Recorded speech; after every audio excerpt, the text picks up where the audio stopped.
Comment chauffer le plus tard possible? Ça y est, l'été est fini, vous commencez peut-être à revivre dans votre maison si vous avez connu cette longue période de canicule, mais attention, vous êtes dans un moment clé si vous voulez attaquer votre chauffage le plus tard possible. Et dans cette vidéo, je vais vous donner les clés pour justement essayer de conserver au maximum cette chaleur et vous permettre de réduire drastiquement votre facture de chauffage cet hiver. Comme d'habitude, on va parler d'isolation, d'inertie et de ventilation. Les 3 points clés si vous voulez bien gérer tout ce qui est climatisation et chauffage passif dans votre maison. Mais surtout, je vais vous donner les éco-gestes qui vont vous permettre de réussir cela facilement. Forcément, si vous avez cuit tout l'été dans votre maison ou votre appartement, vous avez envie de ventiler un maximum. Mais attention, une des clés, si vous voulez vraiment garder la chaleur pour attaquer le chauffage le plus tard possible, c'est justement faire bien attention à cette ventilation.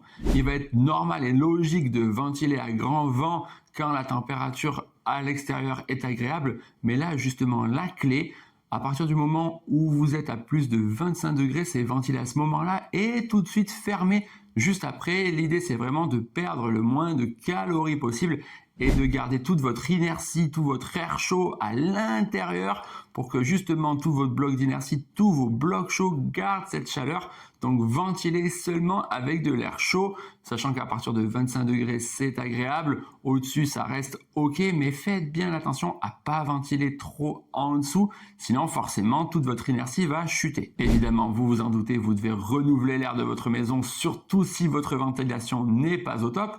Donc bien sûr, aérez votre maison autant que possible, mais faites-le au bon moment ou sur des points clés de manière assez courte.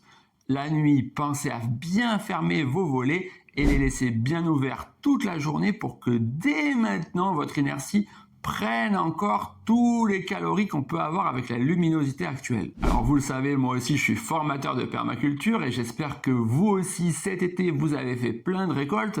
À cette période, on en profite pour faire toutes nos transformations. On attend que la cuisine soit aux environs de 25 degrés parce que c'est vrai qu'au-dessus, c'est désagréable. Mais à partir du moment où elle avoisine les 25 degrés, on commence à faire tourner tout ce qui est four. Et là aussi, quand vous faites chauffer de l'eau, faites bien attention, c'est dommage de jeter toute cette eau chaude. Pour la jeter, il vous a fallu énormément d'énergie.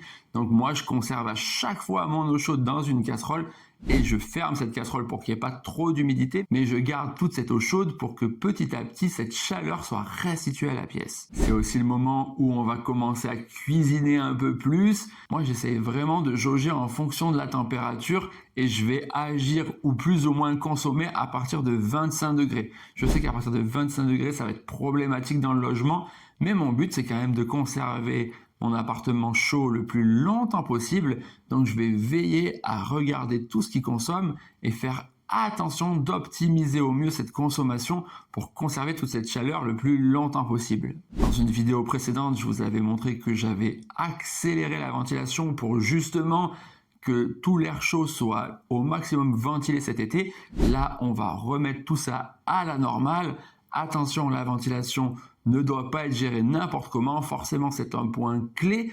Donc là, on va la réduire et juste l'ouvrir quand tu as besoin d'évacuer l'humidité. Tout l'été, je vous ai parlé d'inertie, que l'inertie vous protège du chaud, mais c'est aussi cette inertie qui va vous permettre de conserver au maximum la chaleur dans votre appartement si vous la couplez à une bonne ventilation et à une bonne isolation. L'idée, c'est que l'isolation va empêcher les échanges thermiques avec l'extérieur et l'inertie va permettre de conserver toute la chaleur à l'intérieur. Alors en été, c'est top parce que ça évite à la maison de surchauffer, mais à l'intersaison, c'est aussi super parce que ça vous évite de commencer le chauffage trop tôt. Et si vous avez envie de découvrir comment j'ai mis un maximum d'inertie dans mon propre bâtiment passif, regardez cette vidéo.